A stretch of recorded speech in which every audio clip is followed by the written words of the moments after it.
ஐயா, இங்க திருப்பரப்பு அருவியாக கொட்டுவதற்கு காரணமே திரிபுரம் எரித்த சிவபெருமானை குளிர்விப்பதற்காக அங்க கொட்டி கொண்டிருக்கிறது. ஆனா வெளியூர்ல இருந்து வர்றவங்க, சுற்றுலாவாக வருபவர்கள், எங்களுக்கு அந்த கோவிலை தரிசிப்பதற்கு வாய்ப்பு கிடைப்பதில்லை.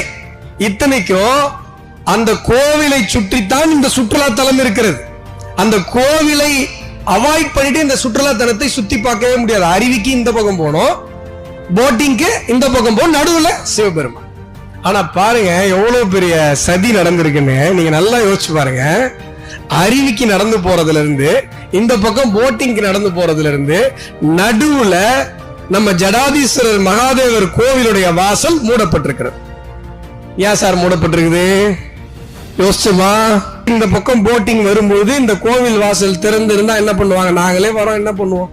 ஏன் இங்க ஒரு கோயில் இருக்குப்பான்னு உள்ள போய் பார்ப்போம்.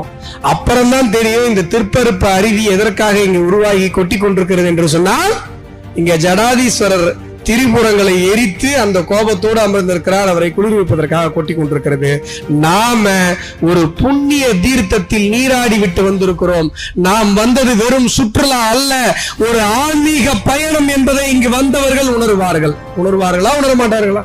பெரியவர்கள் இருக்காங்க, RSSல இருந்து மிக முக்கியமானவர்கள் இருக்காங்க. வேலையை முன் வச்சுட்டேன், எப்ப கூட்டாலும் இந்த வேலைக்கு நானும் வரேன். இந்த 2 வாசலும் உடனடியாக திறக்கப்பட வேண்டியது நம்முடைய